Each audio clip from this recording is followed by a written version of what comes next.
Bapa di dalam sorga, kami bersyukur kepada Tuhan. Saat ini kami datang di hadapan-Mu dan kami mempersiapkan hati dan pikiran kami untuk dilawat oleh kebenaran firman Tuhan. Kiranya firman-Mu yang kami dengar sungguh-sungguh menguatkan kami, membuat kami untuk semakin dekat dengan Tuhan, semakin mengasihi Tuhan, semakin percaya mengandalkan Tuhan dalam hidup kami. Mampukanlah setiap kami Tuhan, anak-anak-Mu, dan saat ini kami siap untuk mendengar firman-Mu. Kami tidak izinkan kuasa-kuasa yang mengganggu konsentrasi kami untuk mendengar kebenaran firman Tuhan. Biarlah kiranya kuasa Roh Kudus saja yang melingkupi dan menaungi kami semua. Terima kasih Bapa di surga. Hamba yang Engkau percayakan ini, yang kecil dan terbatas ini Tuhan. Tuhan kiranya mengurapi. Terima kasih Bapa di surga. Kami bersyukur dan kami menyerahkan pemberitaan firman Tuhan ini ke dalam tangan-Mu. Hanya di dalam nama Tuhan Yesus Kristus kami sudah berdoa. Amin. Jemaat dipersilakan duduk. Salam, selamat hari Minggu untuk kita semua. Puji Tuhan, kembali kita boleh bersama-sama datang beribadah. Dan saya akan percaya kita juga sangat rindu untuk dilawat oleh Tuhan melalui firman yang hari ini akan kita renungkan dan kita dengarkan bersama-sama. Baik Bapak Ibu Saudara yang terkasih, kita akan merenungkan firman Tuhan hari ini dengan tema Tuhan yang akan bertindak. Mari kita membuka Alkitab kita dalam Keluaran pasal yang ke-14, ayat yang ke-10 sampai ayat yang ke-14. Keluaran pasal 14, ayat 10 sampai ayat yang ke-14. Mari kita membaca firman Tuhan ini secara bersama-sama. Firman Tuhan berbunyi demikian, 1, 2, 3. Ketika Firaun telah dekat, orang Israel menoleh. Maka tampaklah orang Mesir bergerak menyusul mereka. Lalu sangat ketakutanlah orang Israel dan mereka berseru kepada Tuhan. Dan mereka berkata kepada Musa, apakah yang karena tidak ada kuburan di Mesir, maka engkau membawa kami untuk mati di padang gurun ini? Apakah yang kau perbuat ini terhadap kami dengan membawa kami keluar dari Mesir? Bukankah ini telah kami katakan kepadamu di Mesir? Janganlah mengganggu kami dan biarlah kami bekerja pada orang Mesir, sebab lebih baik bagi kami untuk bekerja pada orang Mesir daripada mati di padang gurun ini. Tetapi berkatalah Musa kepada, berdirilah tetap dan lihatlah keselamatan dari Tuhan yang akan diberikannya hari ini kepadamu. Sebab orang Mesir yang kamu lihat hari ini tidak akan kamu lihat lagi untuk selama-lamanya. Tuhan akan berperang untuk kamu. Ya, terima kasih untuk kerjasamanya dalam membacakan firman Tuhan. Yang berbahagia kita semua yang membaca, merenungkan, dan terlebih melakukan, memelihara firman Tuhan dalam kehidupan kita. Baik Bapak Ibu Saudara, kita merenungkan bagian firman Tuhan ini dengan tema Tuhan yang akan bertindak. Saya memulai dengan satu kisah seorang pelukis pada abad ke-19. Ada seorang pelukis yang sedang membuat lukisan di sebuah kanvas yang besar. Dan saat itu ia sedang dilihat, ditonton oleh ratusan orang. Dia telah menghabiskan cukup banyak waktu untuk menciptakan lukisan yang sangat indah pada saat itu. Ketika selesai, kemudian ia melihat pada karyanya yang dibuat itu. Dan dia menyadari bahwa ada beberapa noda yang tidak diinginkan pada lukisannya itu. Sehingga membuat dia begitu khawatir, bahkan cemas. Karena begitu fokus pada kesalahannya itu, akhirnya ia melupakan keindahan dari seluruh lukisan yang telah ia buat itu. Nah, Bapak Ibu Saudara, dia lupa bahwa setiap lukisan itu sebetulnya memiliki bagian-bagian yang sebetulnya tidak sempurna. Yang pada dasarnya tidak mengurangi nilai dan keindahan dari karya tersebut. Dia lupa akan hal itu. Nah, Bapak Ibu Saudara, dari kisah pelukis ini, demikianlah biasanya terjadi atas kehidupan kita sebagai orang percaya. Ketika sedang menghadapi masalah atau mengerjakan sesuatu yang sepertinya berat, sulit, atau mungkin kita diperhadapkan dengan keadaan yang sulit, kita seringkali terjebak dalam kecemasan, seringkali terjebak dalam ketakutan yang akhirnya membuat kita melupakan Tuhan. Kita lupa akan Tuhan yang berjanji senantiasa menyertai kita. Bukankah itu yang seringkali terjadi? Nah, Bapak Ibu Saudara, hal ini juga terjadi atau dialami oleh bangsa Israel pada masa itu. Ketika Firaun dan pasukannya, bahkan seluruh rakyatnya mengejar mereka saat mereka keluar dari tanah Mesir. Allah telah membawa bangsa itu keluar dari perbudakan di Mesir. Dan bangsa Israel telah keluar dari tanah Mesir sebetulnya, dari perbudakan itu. Nah, dalam ayat yang pertama sampai ayat yang keempat, di pasal yang ke-14 ini, Allah berfirman kepada Musa dan kepada bangsa itu untuk mereka berkemah di depan Firaun, nama tempatnya, Pi-Hairot. Antara Migdol dan laut. Nah, tepat di depan dikatakan Baal Zephon. Nah, Bapak Saudara, Pi-Hairot itu adalah sebuah lokasi kuil Mesir yang ada pada saat itu di timur barat. Nah, juga Baal Zephon yang dikatakan di dalam ayat 1 sampai ayat yang keempat itu mungkin pada saat itu merujuk pada sebuah lokasi kuil kuno yang ada di dekat salah satu danau di Sinai Utara. Nah, ini adalah daerah yang masih di sekitaran Mesir sebetulnya. Masih tidak jauh dari Mesir. Nah, Bapak dan Saudara yang terkasih, di dalam hal itu Allah telah memberikan perintah. Allah telah berfirman kepada Musa bahwa nanti kamu akan berkemah di sini. Dan nanti kamu akan melihat bahwa ada orang Mesir yang akan mengejarmu. Allah memberikan perintah tersebut bukan sembarangan, tapi dengan satu maksud yang jelas. Di dalam ayat 5 sampai ke 8, Tuhan menyatakan maksudnya kepada Musa dan bangsa Israel, yaitu mengizinkan Firaun dan rakyatnya serta pasukan-pasukannya untuk mengejar bangsa Israel yang telah mereka bebaskan itu. Mereka dibebaskan dan keluar dari Mesir, lalu Tuhan berfirman, nanti kamu akan melihat kemuliaanku di sana. Dan aku akan mengizinkan Firaun dan pasukannya mengejar engkau. Nah, Bapak Saudara, dalam bagian ini Allah ingin menyatakan kemuliaannya kepada bangsa Israel. Tapi bukan hanya kepada bangsa Israel, melainkan juga kepada bangsa Mesir. Allah ingin memperkenalkan dirinya kepada orang Mesir, bahwa dia adalah satu-satunya Allah yang besar. Allah Israel yang luar biasa dan dahsyat itu. Nah, hal ini menunjukkan bahwa pengejaran Firaun dan pasukannya itu sebetulnya telah diketahui oleh bangsa Israel, Musa. Dan hal itu diizinkan supaya Tuhan menyatakan kuasanya. Dan juga itu terjadi, itu dimaksudkan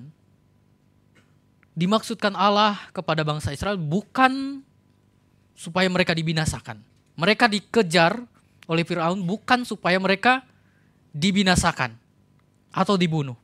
Melainkan Allah ingin menyatakan maksudnya itu tadi. Nah, Bapak Ibu Saudara, namun yang terjadi saat itu di tengah-tengah bangsa Israel. Ketika bangsa Israel itu melihat bahwa mereka telah dikejar oleh orang-orang Mesir, oleh Firaun, bangsa itu menjadi sangat takut dan cemas. Padahal awalnya mereka sudah tahu, bukan? Itu adalah rencana Tuhan. Tuhan telah berfirman kepada mereka. Tapi ketika melihat, wah, ini kita dikejar, bangsa itu menjadi sangat takut dan cemas. Bangsa itu merasa bahwa pengejaran itu akan membinasakan mereka. Karena mereka lihat, yang mereka lihat adalah tidak ada lagi jalan lain untuk mereka lari. Tidak ada pilihan lain untuk mereka bisa bersembunyi. Karena di hadapan mereka itu ada laut. Dan mereka seperti yang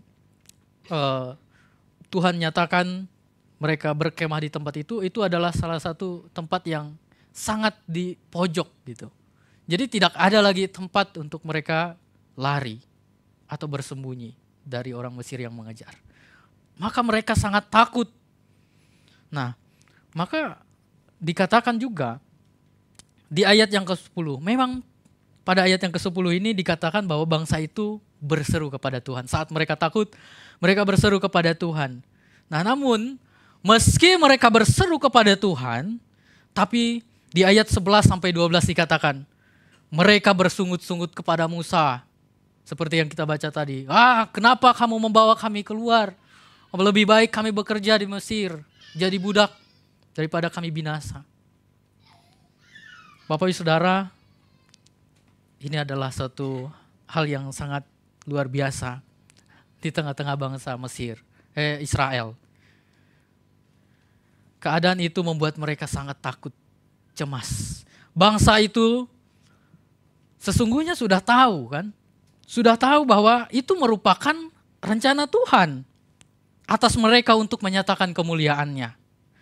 Nah, tetapi mereka dikuasai oleh ketakutan. Melihat keadaan itu. Mereka fokus pada keadaan itu. Bukan pada Tuhan yang membuat rencana itu. Sehingga mereka lupa bahwa Tuhan Allah yang kepadanya mereka berseru adalah suatu hal yang sangat luar biasa sebetulnya. Mereka akhirnya lupa kepada Tuhan. Mereka lupa bahwa Tuhan yang merencanakan hal itu. Dan mereka tidak lagi ingat bahwa Tuhan yang mereka punya adalah Tuhan yang sanggup menolong mereka. Meski dalam keadaan sulit. Nah, Bapak Ibu Saudara yang terkasih, hal ini juga seringkali terjadi dalam kehidupan kita. Sebagai orang percaya hari-hari ini, kita tahu bahwa Tuhan Yesus yang kita sembah, yang kita puja, yang kita percaya adalah sumber kekuatan. Tuhan Yesus yang kita punya adalah tempat perlindungan dan penolong dalam segala kesesakan. Serta yang merancangkan damai sejahtera di atas kita. Kita tahu akan hal itu semua.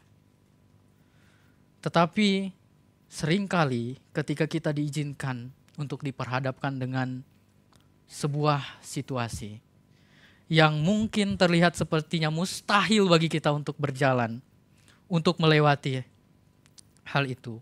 Terkadang kita menjadi takut. Takut, bersungut-sungut, ragu, cemas akan hal yang terjadi. Nah, memang kecemasan, ketakutan itu adalah hal yang manusiawi ya. Hal yang sangat manusiawi. Tetapi bukankah Allah dalam firman-Nya, dalam Alkitab, telah mengajarkan, telah mengingatkan kita untuk tetap percaya kepadanya? Bukankah Allah juga telah menyatakan janji-janjinya kepada kita? Dan bukankah kita semua telah merasakan kebaikan Tuhan? Nah, Bapak Saudara, ini adalah sebuah problem yang sangat mendasar dalam kehidupan kita sebagai orang Kristen, orang percaya. Oleh karena itu, dalam bagian ini kita akan belajar bersama-sama bagaimana kita hidup sebagai seorang Kristen. Sebagai seorang Kristen yang sungguh beriman, percaya bahwa Tuhan yang akan bertindak dalam kehidupan kita. Dan juga sebagai seorang yang terus memandang bahwa Tuhan sesungguhnya ingin menyatakan kemuliaan dan kuasanya atas kita. Maka apa langkah iman yang harus kita miliki sebagai orang percaya? Dalam bagian ini kita akan belajar bersama-sama. Yang pertama adalah tidak takut. Di ayat yang ke-13. Bapak Saudara, rasa takut adalah sebuah emosi yang wajar dan seringkali muncul sebagai respon kita terhadap ancaman atau situasi yang kita alami atau yang terjadi. Secara alamiah, rasa takut itu bisa berfungsi sebagai mekanisme perlindungan bagi kita yang membantu kita untuk mengambil tindakan untuk menjaga diri. Misalnya, ketika terjadi gempa gitu ya, ada gempa di rumah, waktu bergetar semua, lalu kita menjadi takut, maka tindakan takut kita itu akhirnya membuat kita mencari tempat perlindungan yang aman. Baik, ya kan? Iya. Nah, Bapak Saudara, tapi dalam hal-hal yang lain, dalam keadaan-keadaan situasi yang lain, ketika kita diperhadapkan dengan hal itu, kita biasanya menjadi lebih takut. Dan ketakutan kita tidak terkontrol dan lain sebagainya. Nah, kadang rasa takut itu ada baiknya. Nah, namun ketika rasa takut itu berlebihan dan tidak terkendali, itu bisa menghambat kita dalam menjalani kehidupan kita. Apa-apa takut, berjalan melangkah satu langkah ke rumah takut, keluar ke sini takut, kemana-mana takut. Itu bukan lagi takut karena mau waspada, tetapi karena sudah terlalu dikuasai oleh ketakutan. Nah, Bapak Saudara, mungkin ketakutan yang berlebihan itulah yang dialami oleh bangsa Israel pada saat itu. Karena pengejaran Firaun itu ya, akhirnya mereka sangat takut. Sehingga dikatakan di dalam bagian firman Tuhan ini, dikatakan bahwa sangat ketakutanlah mereka. Wah, itu artinya takutnya sudah berlebih. Nah, Bapak Saudara, ini menunjukkan bahwa rasa takut yang mereka rasakan itu sangat hebat. Dan sudah tidak terkendali lagi. Meskipun mereka berseru kepada Tuhan, tapi sesungguhnya mereka tidak sungguh-sungguh. Masih dikuasai oleh ketakutan. Artinya apa? Mereka tidak percaya kepada seruan mereka itu.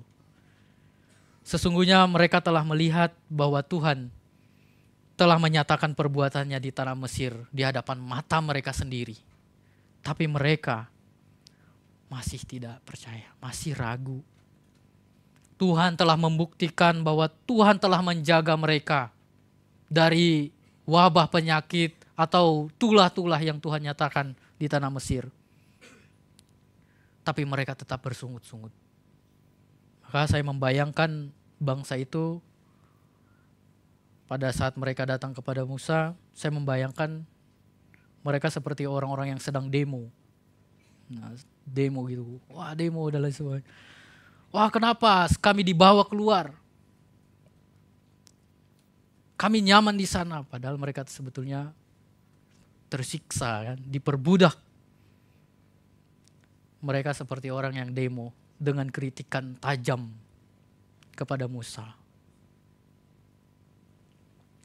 Nah, Bapak Ibu Saudara, dengan keadaan itulah Maka Musa berkata kepada bangsa itu di ayat yang ke-13. Jangan takut. Janganlah takut. Dalam situasi yang mencekam itu, Musa mengingatkan bangsa itu supaya mereka tidak dikuasai oleh ketakutan. Kata janganlah takut dalam bagian ini artinya ada dua kata, al-yare. Al itu artinya tidak, atau tidak pernah, atau jangan pernah. Dan yare itu artinya takut, ketakutan, atau penuh ketakutan. Tapi juga artinya bisa menghormati. Nah, Bapak Saudara, Musa mengatakan hal ini, menegaskan hal ini kepada bangsa Israel. Karena bangsa itu telah beralih fokus, tidak lagi melihat kepada Tuhan, tetapi keadaan yang terjadi. Rasa takut akan Tuhan hilang seketika di tengah-tengah mereka. Dan mereka hanya dikuasai oleh ketakutan dan kecemasan. Maka maksud Musa menyatakan hal itu, mengatakan janganlah takut. Itu supaya janganlah kamu penuh dengan ketakutan. Janganlah penuh dengan kecemasan terhadap keadaanmu saat ini. Tetapi takutlah dan hormatilah Tuhan yang telah membawa engkau keluar dan menyatakan kemuliaannya kepadamu. Kita ingat ya, bahwa Tuhan telah berfirman kepada mereka. Tuhan telah merancangkan sebetulnya apa yang akan terjadi. Tapi karena ketakutan tadi, mereka tidak ingat apapun, lupa. Karena sudah dikuasai oleh kecemasan, ketakutan itu. Lupa akan Tuhan. Dan sehingga mereka tidak takut lagi. Saya katakan bahwa mereka itu sudah tidak menghormati Tuhan yang membawa mereka lagi. Nah, Bapak Saudara yang terkasih, Musa mengajak bangsa Israel untuk tidak dikuasai oleh ketakutan. Saat situasi yang mereka alami pada waktu itu. Tetapi ia ingin membawa bangsa itu untuk tetap beriman kepada Tuhan yang membawa mereka. Tetap beriman, percaya kepada Allah yang menyertai dan pasti menolong mereka.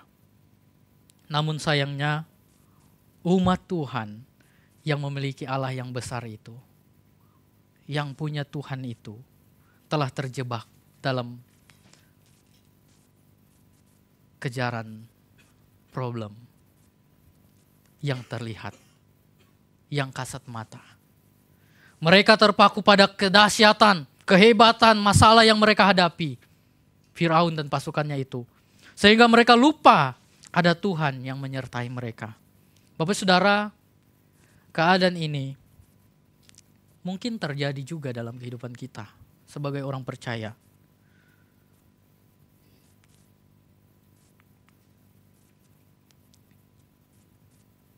Kita terlalu fokus pada keadaan dan problem yang terjadi sehingga kita diintimidasi oleh keadaan itu.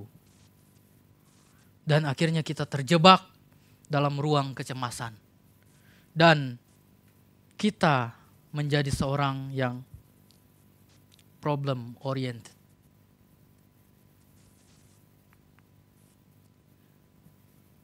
Problem itulah yang menguasai penuh pikiran kita, menguasai perhatian kita, sehingga menimbulkan kecemasan yang hebat, rasa takut yang dahsyat, dan akhirnya kita sudah dikuasai dengan itu.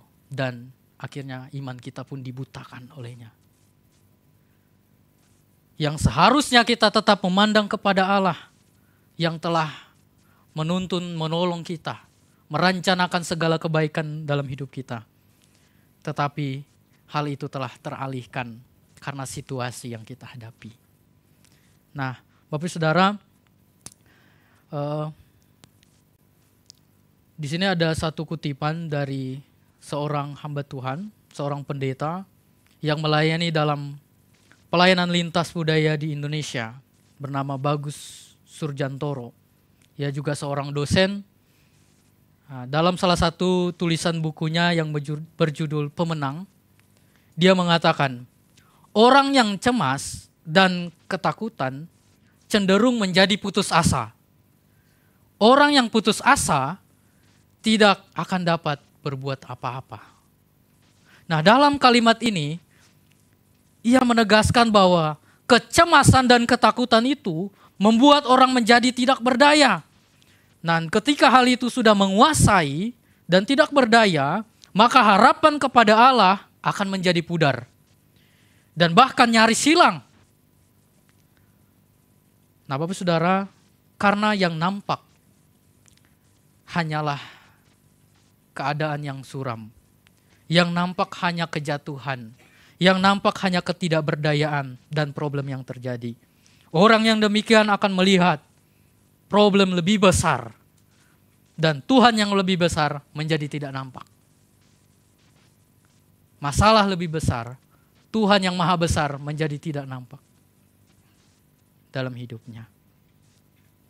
Bapak Saudara, bagian firman Tuhan ini mengajarkan setiap kita, orang-orang percaya saat ini, untuk kita tetap beriman dan percaya kepada Tuhan yang mempunyai rencana dalam hidup kita dan yang menyertai kehidupan kita. Jangan sampai ketakutan, kekhawatiran menguasai hati kita, pikiran kita, dan bahkan kehendak kita. Ketakutan itu dapat membuat kita menjadi ragu dan menjadi lemah iman. Dan Bapak Saudara, kita perlu ingat, perlu tahu, ketika kita dikuasai oleh keadaan itu, iblis dapat kesempatan untuk membungkam kita, membuat kita semakin jatuh, bahkan kita kecewa kepada Tuhan. Hati-hati. Iblis itu seperti singa yang mengaum-ngaum, ingin menerkam orang-orang percaya. Maka jika kita dikuasai oleh ketakutan, kecemasan akan keadaan kita, dan bahkan kita melupakan Tuhan, maka itulah kesempatan terbaik bagi iblis untuk membungkam kita. Sehingga kita bisa berkata, saya kecewa kepada Tuhan karena keadaan saya hari ini. Saya tidak lagi percaya, saya tidak mau percaya kepada Tuhan. Saudara, jika hal itu terjadi, artinya iblis telah bekerja dalam kehidupan saudara. Maka perlu kita berhati-hati dalam hidup kita. Jika hidup sudah dipenuhi dengan ketakutan, maka sebagai orang percaya, itu menjadi satu tanda bahwa kita sudah tidak lagi menghormati Tuhan yang berjanji kepada kita, yang menjanjikan segala sesuatu yang baik dalam hidup kita.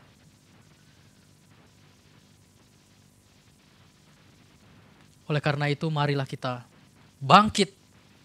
Mari kita membangun iman kita untuk tetap percaya, untuk tetap berserah kepada Tuhan dalam segala hal, dalam keadaan yang kita alami hari ini, dalam kesulitan. Maka kita akan melihat bahwa Dia, Tuhan yang akan bertindak atas hidup kita. Bapak Saudara, ada satu kisah pengemis yang mati kelaparan. Nah, kisah ini seorang pengemis itu didapati mati kelaparan di pinggir jalan. Nah, sumber kehidupannya adalah uang-uang recehan yang diterimanya dari orang-orang yang lewat pada saat itu. Nah, rupanya dalam beberapa hari pendapatan dari hasil mengemis itu tidak cukup untuk dia makan, sehingga membawanya kepada kematian. Nah, tetapi di pelukan si pengemis itu ada sebuah wadah yang dipakainya untuk menampung recehan-recehan yang diterimanya dari para pemberi. Ternyata wadah itu terbuat dari logam mulia yang sangat mahal harganya. Dan pengemis itu tidak pernah tahu nilai wadah yang sangat mahal itu. yang sangat mahal harganya. Harga wadah itu jauh lebih mahal dari hasil pekerjaan mengemisnya selama bertahun-tahun sebetulnya. Nah, jika dijual itu mungkin bisa membeli rumah, bahkan juga bagi dia cukup untuk makan. Hidup nyaman gitu ya. Nah, saudara, tapi dia tidak tahu, akhirnya dia mati kelaparan. Karena ketidaktahuannya itulah, akhirnya susah kan hidupnya. Nah, kisah ini mengingatkan dan mengajar kita sebetulnya, bahwa sebenarnya kita juga punya Tuhan. Kita punya Allah yang lebih dahsyat, yang mungkin seringkali kita lupakan dan kita tidak sadari.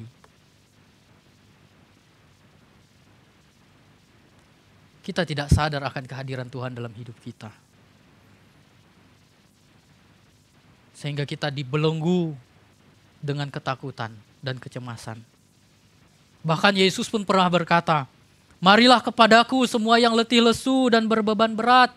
Aku akan memberikan kelegaan kepadamu." Ini adalah janji Tuhan yang menjadi pengharapan kita. Nah, Bapak Saudara, seringkali keadaan ini terjadi. Padahal kita orang percaya itu terkenal bahwa percaya kepada Tuhan, ada Tuhan. Tapi ketika kita menjalani hidup ini, akhirnya kita masih takut, aduh dan lain sebagainya, mengeluh, bersungut-sungut. Padahal Yesus pernah berkata juga kan, "Mari kepadaku semua yang letih lesu, semua yang berbeban, mari kepadaku, datanglah, berserulah kepadaku. Aku akan memberikan kelegaan." Ini janji yang harusnya menjadi sebuah pengharapan bagi kita sebagai orang percaya, yang menjadi kekuatan kita. Maka mari kita pegang teguh janji Tuhan ini. Saudara, dalam menghadapi berbagai tantangan hidup, ingatlah firman Tuhan yang mengingatkan kita hari ini untuk tidak takut. Seperti yang dialami bangsa Israel di hadapan ancaman Firaun, kita juga seringkali terjebak dalam ketakutan yang menguasai pikiran dan hati kita. Maka mari kita belajar untuk mengalihkan fokus kita. Fokus kita dari masalah yang tampak besar kepada Tuhan yang lebih besar yang sanggup menolong kita. Jangan biarkan ketakutan merampas iman kita. Tapi sebaliknya, mari kita bangkit dan membangun iman kita dengan berserah penuh kepada Tuhan. Dan dengan cara ini kita akan melihat bahwa Tuhan akan bertindak. Dan itu adalah janji Tuhan. Mari kita pegang firman Tuhan ini. Mari kita pegang prinsip ini sebagai orang percaya. Dan yang kedua, langkah iman yang harus kita miliki adalah berdiri tetap. Selain mengajak bangsa Israel untuk tidak takut, Musa juga mengajak bangsa itu untuk berdiri tetap. Musa tahu bahwa keadaan saat itu memang tidak mudah dan sangat mengkhawatirkan. Namun Musa tetap berdiri sebagai umat yang memiliki Allah, yang punya Allah. Maka Musa katakan, berdirilah tetap. Berdirilah tetap.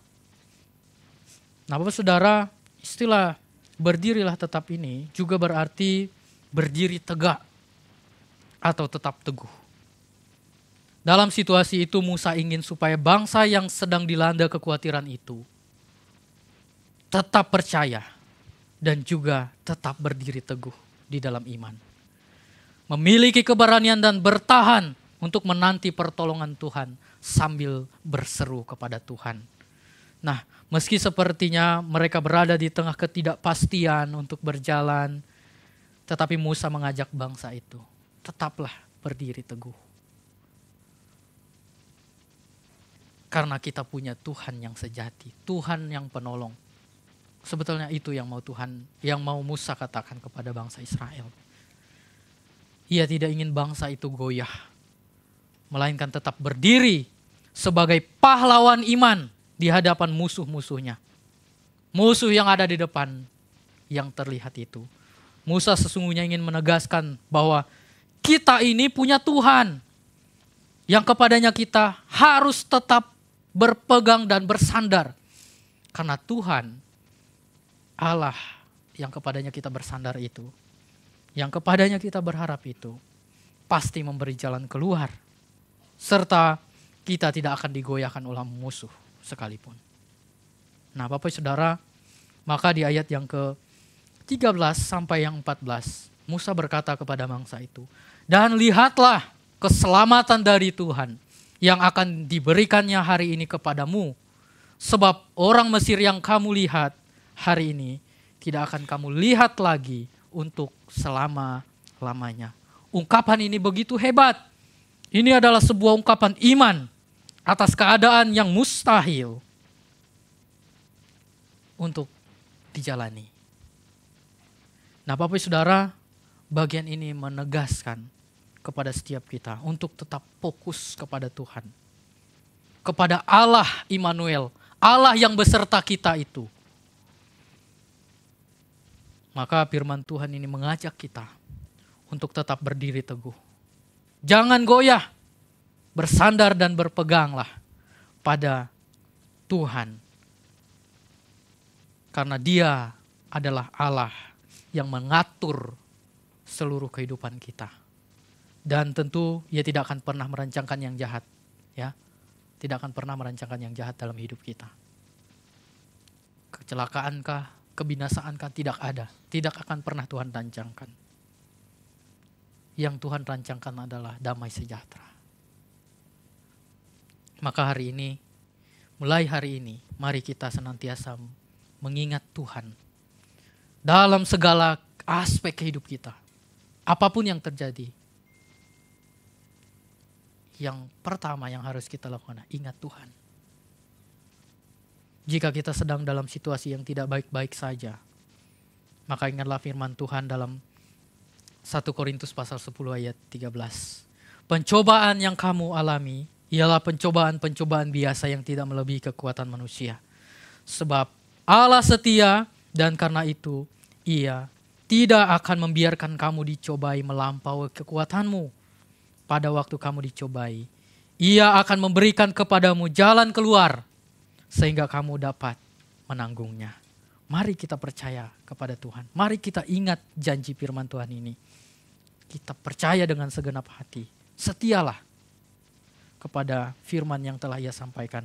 Bahkan juga Yakobus pasal 1 ayat 12 berkata, berbahagialah orang yang bertahan dalam pencobaan.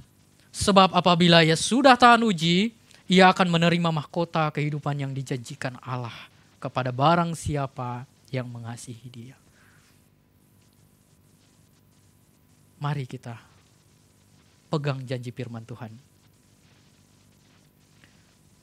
Saudara, ada satu ilustrasi kisah seorang hamba Tuhan yang dikenal dalam sejarah gereja yang bernama George Muller.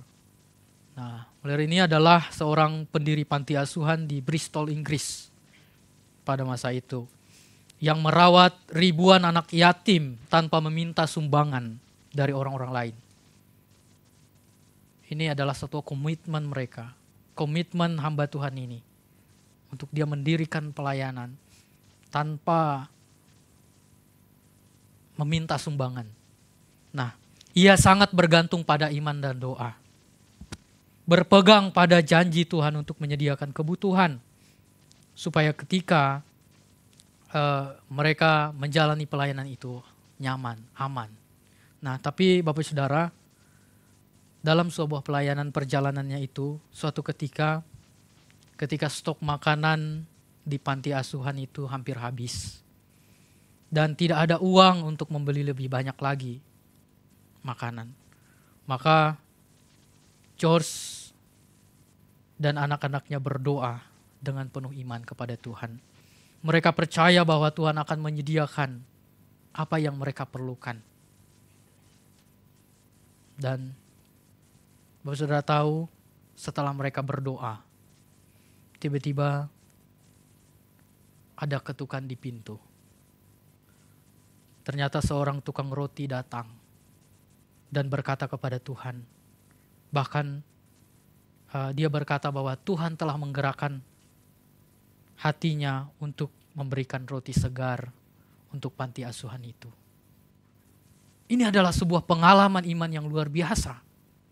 Dan kisah ini menunjukkan kepada kita bahwa betapa pentingnya kita berpegang kepada Tuhan. Bahkan dalam situasi yang tampaknya tidak mungkin, Ia tidak akan pernah meninggalkan kita. Lihat dari kisah ini, Ia tidak hanya berdoa, tetapi juga percaya dengan segenap hati kepada Tuhan. Dalam hidup kita diperhadapkan dengan tantangan yang membuat kita merasa putus asa biasanya. Membuat kita ragu. Nah, saudara, namun ketika kita tetap berpegang pada janji Tuhan, berpegang teguh kepadanya, kita akan menemukan bahwa Ia adalah setia. Ia akan menolong kita, memberikan jalan keluar kepada setiap kita, tepat pada waktunya. Maka, saudara-saudara yang terkasih, dalam menghadapi berbagai hal yang terjadi dalam hidup kita diajak untuk tetap berdiri teguh, berdiri tetap seperti yang dilakukan Musa kepada bangsa Israel, meski dalam ketidakpastian dan kekhawatiran. Musa mengingatkan kita untuk memiliki keberanian dan tetap teguh dalam iman. Mari kita ingat bahwa Tuhan adalah tempat perlindungan kita yang sejati. Jangan biarkan masalah di sekitar kita menggoyahkan iman kita. Sebaliknya, bersandarlah kepadanya, tetap fokus pada iman kita. Ingatlah janji Tuhan. Ia adalah Allah yang setia dan tidak akan membiarkan kita menghadapi pencobaan di luar kemampuan kita. Dalam setiap pencobaan yang kita alami, Tuhan menyediakan jalan keluar bagi kita. Jadi, marilah kita diajak untuk tetap berpegang pada firman dan tetap berseru kepadanya dengan iman. Berpegang pada firman dan juga berseru kepadanya dengan iman.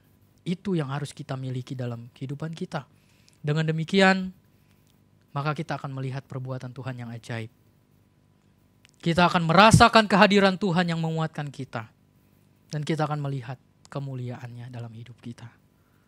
Maka berdirilah teguh. Karena Tuhan bersama kita dalam setiap langkah kehidupan kita. Mari kita percaya bersama-sama firman Tuhan ini. Kita pegang erat-erat janji Tuhan. Maka yang menjadi kesimpulannya bagi kita dalam firman Tuhan hari ini. Dalam menghadapi tantangan, ketakutan, kecemasan, kekhawatiran. Musa mengingatkan bangsa Israel untuk tetap tidak takut dan berdiri teguh dalam iman kepada Tuhan. Meski dikelilingi oleh ancaman, mereka dipanggil untuk fokus pada Tuhan yang menyertai dan memberikan perlindungan kepada mereka. Rasa takut yang berlebih dapat menghalangi iman kita. Sehingga penting bagi kita untuk tetap bersandar kepada Tuhan. Dan tetap percaya pada rancangannya. Jangan sampai ketakutan menguasai kita sehingga kita lupa pada Tuhan. Sehingga ketakutan itu menyelimuti iman kita dan menelan iman kita sehingga kita akhirnya dipenuhi dengan ketakutan, kekhawatiran dalam menjalani hidup ini. Dengan berpegang pada firman-Nya, kita akan menemukan kekuatan dan harapan dalam setiap pencobaan yang kita alami. Karena Tuhan setia menyediakan jalan terbaik bagi kita. Dan tentu Dia akan membawa kita kepada janji-Nya, yaitu damai sejahtera. Amin. Untuk kebenaran firman Tuhan, mari kita bersama-sama mengimani firman Tuhan ini. Kiranya kita semua ditolong oleh Tuhan dan dimampukan oleh Tuhan. Mari kita bersatu dalam doa. Mari kita merenungkan segala kebaikan Tuhan dalam hidup kita. Mari kita ingat bahwa Tuhan telah membawa kita hingga saat ini untuk membawa kita kepada rancangannya yang terbaik. Dan ketika kita diizinkan untuk mengalami persoalan yang kita alami hari ini, bukan berarti Tuhan ingin membinasakan kita. Bukan berarti Tuhan ingin membuat kita jatuh dan tidak bisa bangkit lagi. Tetapi Tuhan ingin membawa kita kepada iman yang lebih lagi. Kepada sikap yang sungguh-sungguh melihat, mengenal Dia dengan segenap hati kita.